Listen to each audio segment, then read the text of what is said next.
এক ফ্ল্যাটের এক দরজা থেকে এক দরজার দূরত্ব হচ্ছে 3 ফিট। এই 3 ফিটের ভিতরে আমরা একটা শিশুকে নিরাপত্তা দিতে পারি না। নিশ্চয়ই সরকার এই 3 ফিটের নিরাপত্তার দায়িত্ব নেবেন না। সেখানে আমাদের পরিবার, এক পরিবার থেকে আরেক পরিবারের পারিবারিক সম্পর্ক, পরিচিতি এবং সৌহার্দ্যপূর্ণ সম্পর্ক যদি আমরা তৈরি না করতে পারি, তাহলে এরকম মনে হয় আরও হাজার হাজার রামিসা খট বিখণ্ডিত হয়ে আমাদের রাস্তায় পড়ে থাকবে, আর এই নরপিশাচরা তাকে খণ্ড বিখণ্ডিত করবে। আমি বাবা হিসাবে আজকে একজন ধর্ষিতার বাবা হিসাবে পরিচিত। এটার দায়ভার কি আমি নেব, না সমাজ দেবে, না রাষ্ট্র নেবে? আমি জানতে চাই, আমি এটা জানতে চাই এই দায়িত্ব কে নেবে? এই দায়িত্ব কি আমার অবহেলা, সমাজের অবহেলা, না রাষ্ট্রের অবহেলা? আমি আজকে খণ্ড বিখণ্ডিত আমার সোনার টুকরার সন্তান, তার দায়িত্ব কে নেবে? আমি কি তার জন্য দায়ী, না কে দায়ী? আমাদের এই জন্য ভবিষ্যৎ প্রজন্ম রক্ষা করবার জন্য আমাদের কি করণীয় প্রয়োজন? হয়তো বা আমার প্রতি আপনারা বিরক্ত হতে পারেন বা মনক্ষুণ্ণ হতে পারেন। আপনারা আলাপ করবেন, আলোচনা করবেন, সমস্যার সমাধান বের করবেন, কিন্তু সত্যিকারে কি কোনো সমস্যার সমাধান চলে আসবে?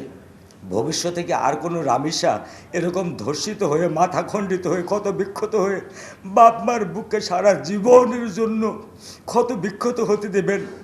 নাকি আপনারা সত্যিকারভাবে এমন কোনো সিদ্ধান্ত নেবেন যে আর রামিসা হাতে ফুল নিয়ে রাস্তায় সে স্বাচ্ছন্দ্যে খেলে বেড়াবে, রাস্তায় খেলে বেড়াবে, বাবার হাত ধরে দৌড়ে বেড়াবে, মার বুকের মধ্যে মুখ লুকাবে, সে কোনো ভয় পাবে না?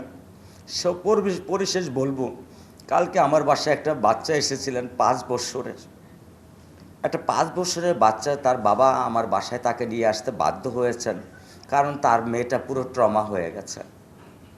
একটা 5 বছরের মেয়ে, সে ধর্ষণ শব্দটা বলতে শিখে গেছে, কিন্তু সে ধর্ষণ কী জিনিস তার তো জানার কথা না। তাহলে একটা 5 বছরের মেয়ে আমাকে জিজ্ঞেস করতেছে, আঙ্কেল এই দরজার ভিতরে কি রামিসা ধর্ষণ হয়েছে?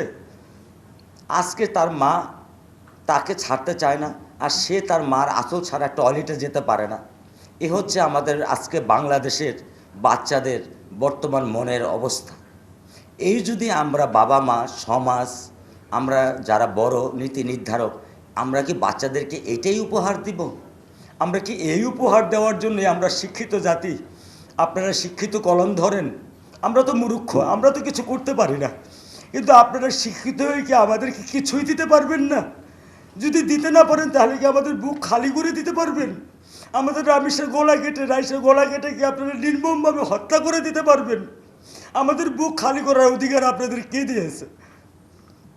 একটা বাচ্চা যখন মার পেটে আসে 10 মাস, সেদিন আপনারা মা সামনে এখানে আছেন, আপনারা জানেন কতটুকু কষ্ট হয়। পাশাপাশি স্বামী হিসাবে সেই বাচ্চার কষ্টে দায়ভার তার স্বামীকেও নিতে হয়। সে 10 মাস পেটে থেকে 8 বছর পর্যন্ত মায়া, মমতা, ভালোবাসা, স্নেহ, সমস্ত, একটা নিষ্কলা হোক, একটা কুটিপতি হোক, সমস্ত কিছু নিগড়িয়ে দিয়ে একটা সন্তানকে বাবা মা মানুষ করবার চেষ্টা করেন।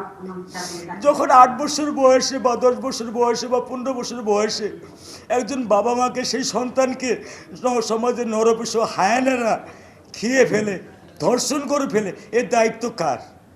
এর দায়িত্ব কে নেবে? আমরা সাধারণ জনগণ, সমাজ, রাষ্ট্র, না অতি শিক্ষিত যারা আপনারা আছেন এই যে গোলটেবিল করছেন? আমাকে আপনারা ক্ষমা করবেন যদি আমার ভাষা বা আমার ব্যক্তি বা আমার আবেগ আপনাদেরকে আহত করে থাকে। আমি আপনাদের কাছে করজোরে ক্ষমা চাই, কিন্তু আমি আমাকে অপরাধ করতে পারছি না। আজকে আমি আব্দুল হান্নান মোল্লা না, আমি একজন ধর্ষিতার বাবা, আমি একজন খণ্ড বিখণ্ড লাশের বাবা। রাস্তায় বের হলে বলে রামিসার বাবা। আমি তো রামিসার বাবা হয়ে থাকতে চাইনি, একজন ধর্ষিতার বাবা হয়ে থাকতে চাইনি। আমি তো আব্দুল হান্নান মোল্লা হয়ে রামিসার গর্বিত পিতা হয়ে থাকতে চেয়েছি। আপনারা আমাকে সেই নাম ফিরিয়ে দেন, আমাকে সেই নাম প্লিজ ফিরিয়ে দেন আপনারা আমাকে। আমি আপনাদের কাছে করজোরে আপনাদের কাছে মিলিত করে আমাকে সেই রামিসাকে ফিরিয়ে দেন। পারবেন? যদি না পারেন তাহলে আপনারা কি দিতে পারবেন? এমন একটা অন্তত সমাজ ব্যবস্থা দেন, যে ব্যবস্থা আর কোনোদিন রামিসার বাবা মাদের বুক খালি হবে না, আর কোনো বাবা মা সারা জীবনের জন্য কান্নার পথ খোলা থাকবে না। সারা জীবন তারা জীবনের শখ আহ্লাদ হয়ে জিন্দা লাশ হয়ে থাকবে।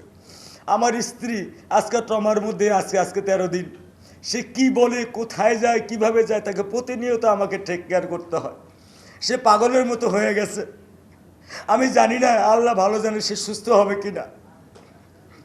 আমারও আরেকটা বাচ্চা আছে, আমি তাকে নিয়েও খুব ভয়ে ভীত এবং শঙ্কিত।